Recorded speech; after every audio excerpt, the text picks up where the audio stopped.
అదేవిధంగా నిన్నటి దినం తిరుమలలో మన మాజీ మంత్రి మా అవ్వ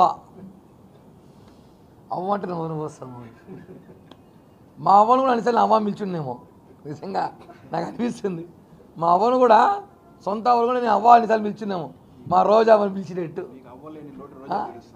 అవ్వ రోజు అవ్వ నిన్న ఒక సామెత ఉంది పతివర్త పాయసం వండితే పొద్దున్న చల్లారిపోలేదట ఆ మారుది ఆమె చెప్పే మాటలు ప్రభుత్వం వచ్చి 3 నెలలు కాలేదు ఈ ప్రభుత్వంలో మహిళలపై దాడులంట హత్యాలంట మానభంగాలంట కిడ్నాపులంట కేసులంట తొక్క తోటకూర 100 చెప్పింది మా అవ్వ. నేను ఒకటే అడుగుతున్నా, సవాల్ చేస్తున్నా, మాజీ మంత్రో ఇంకేదో గత ప్రభుత్వంలో ఒక చిన్న డేటా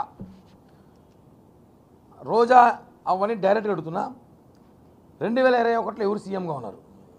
2021 అంటే జగన్ అన్న ప్రభుత్వం వచ్చి 2 ఏళ్ళు అయినప్పటికీ ఎన్సీఆర్బి నేషనల్ క్రైమ్ రికార్డ్ బ్యూరోలో వాళ్ళు అఫీషియల్గా ఇచ్చారు.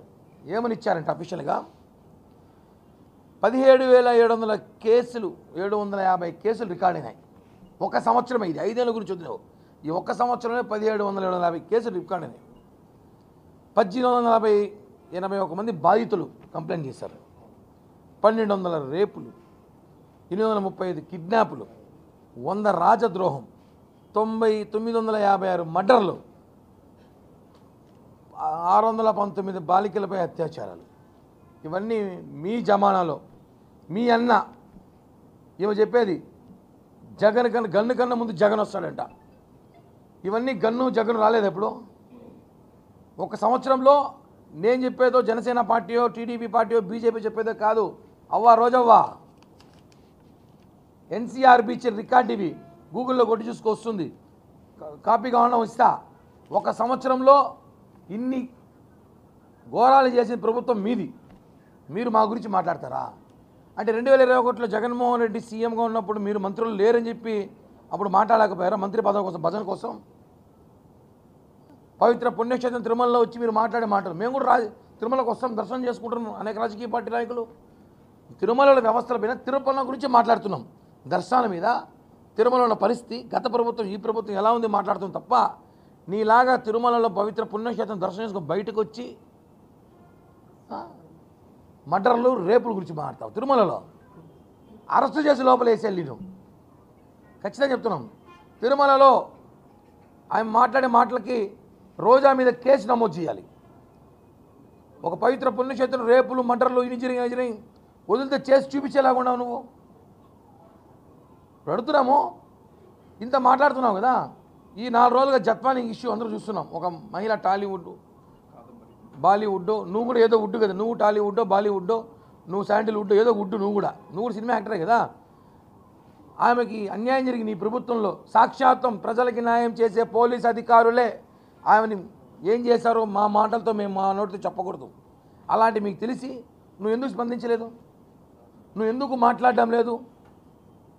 మీ ప్రభుత్వాల్లో మంత్రులు గంట అరగంట, మీ మంత్రులు ఏం చేస్తున్నారో మీ ఎమ్మెల్యేలు ఏం చేస్తున్నారో నీకు కనిపించలేదేమో. ఒకరు కనిపించినా నచ్చినట్టు వదిలేనామేమో. ఇవన్నీ రకరకాల విమర్శలు మీ పార్టీలో పెట్టుకొని తిరుమల లాంటి ప్లేస్లో మాట్లాడుతూ ఈరోజు నేను ఛాలెంజ్ చేస్తున్నా. జత్వాని విషయంలో జగన్మోహన్ రెడ్డి ముందర నువ్వు ఇప్పుడు ఏదైతే కొత్తగా స్టైల్ తయారైంది, ఇప్పుడు సినిమాలు లేవు, మీకు రాజకీయాలు అయిపోయినాయి, మళ్ళీ స్టైల్ మార్చింది రోజవ్వ. అదే స్టైల్లో నువ్వు ఏమైనా, అదే గెటప్లో నువ్వు ఏమైనా వచ్చి జగన్మోహన్ రెడ్డి ముందు ధర్నా చేసి జత్వానికి న్యాయం చేయాలి, ఇబ్బంది పెట్టిన సకల శాఖ మంత్రి కానివ్వండి, ఆ పోలీస్ అధికారులు కానివ్వండి, వాళ్ళ మీద యాక్షన్ తీసుకునే దమ్ము నీకుంటే చెప్పండి.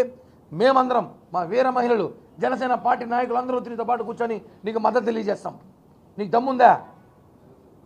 ఛాలెంజా? ఊరికే దర్శనానికి వచ్చినామా, ప్రసాదం తిన్నామా, కండువా వేసుకున్నామా, వెళ్ళిపోయినామా, అంతవరకే ఉండు.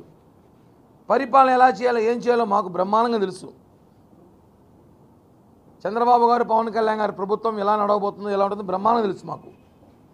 నువ్వు ఏదో తిరుమలలో తిన్న ప్రసాదం ఇంత ఉంటుందంట, ప్రసాదం తట్ట తెచ్చుకుందాను నిన్న నాకు స్వామి చెప్పినాడు.